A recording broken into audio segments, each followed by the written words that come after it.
So my name is Micah. This is LJ. What's your name? Ariel. Ariel. Nice to meet you, Ariel. Nice to meet you too. Brooke. Brooke. Nice to meet you, Brooke. I'll give you. There we go. Sweet. So we're just part of this college ministry on campus called Overflow, and we're just. Have you been to Overflow? Yes. That's awesome. So we're just out here talking to people about like spiritual beliefs, like just kind of where they come from, what their religion is, like just different things, like just general questions. So like, y'all have any spiritual beliefs of your own? Yes. I'm not a Christian, but she is. Okay. Okay. So what would you say your spiritual beliefs are? I don't know.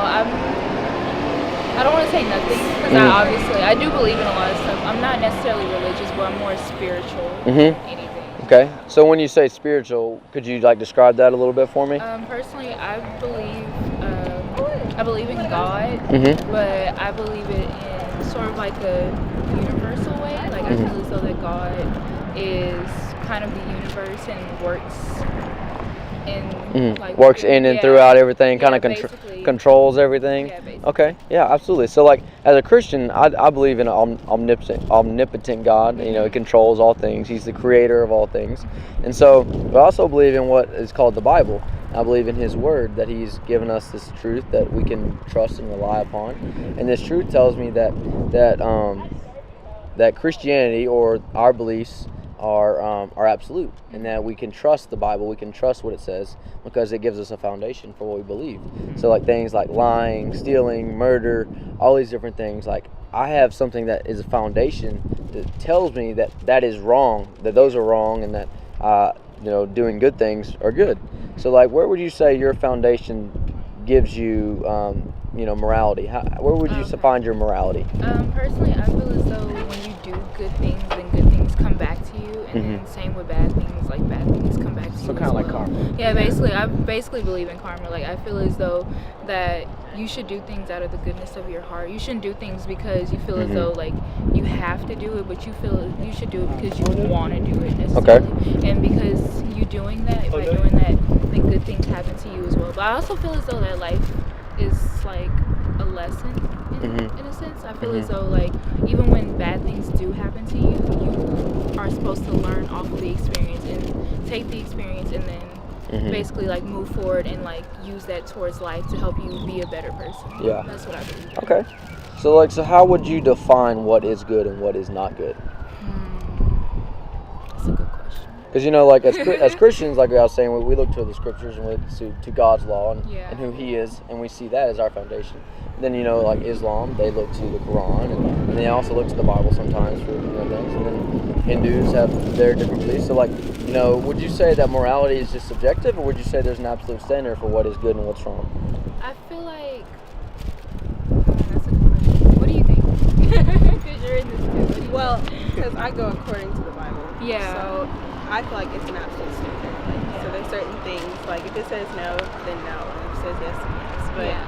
But it's all like depending on how you feel. Yeah. I just feel like certain things you just shouldn't do, like kill people. Yeah. Like, you just shouldn't do that. And I feel like there's just like certain things that you shouldn't do just based off of a moral standard. Like it just morally, that's not something that you should do. Yeah. I don't know. And so those feelings you have, as a Christian, I can look at my scriptures and it tells me why you're feeling those things, because scriptures tell me that we're all made in the image of God. We're all called to reflect His image and reflect His holiness and His standard. But because of sin, we fall short. However, we still have those innate desires sometimes to do good things. However, at the end of the day, we still have what's called sin, our sinful nature. And so I can tell you that you wanting to do good is because you have been created in the image of God, and so that's why you have that standard.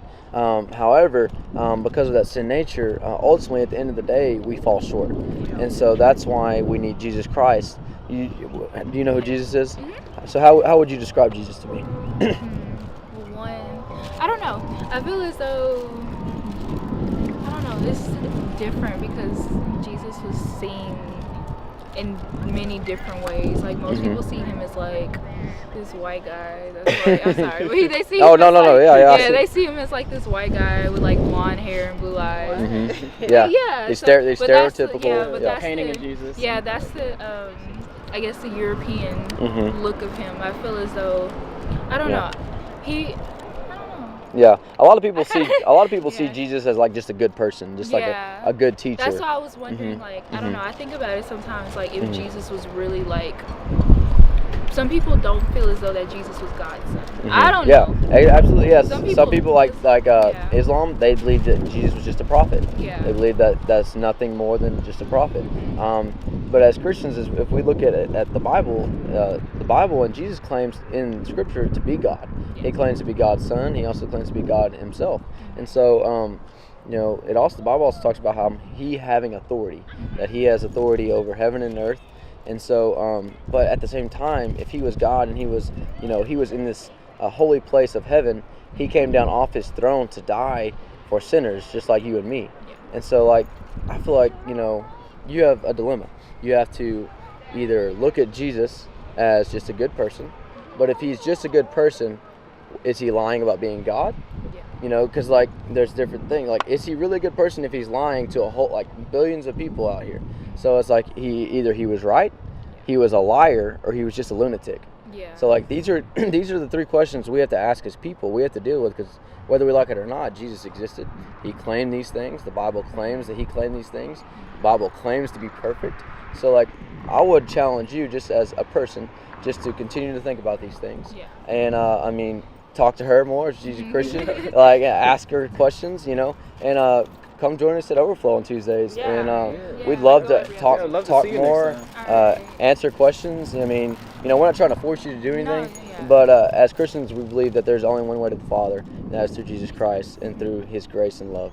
And so we wanted to share that love with people out here and just kind of tell people about that. So it's really nice talking to Nice y'all. to I meet appreciate y'all. y'all. Y'all have a wonderful night. Yeah. We'll What get was it. y'all's names again? Micah. Micah. LJ. LJ. LJ. All right. It's Yes. actually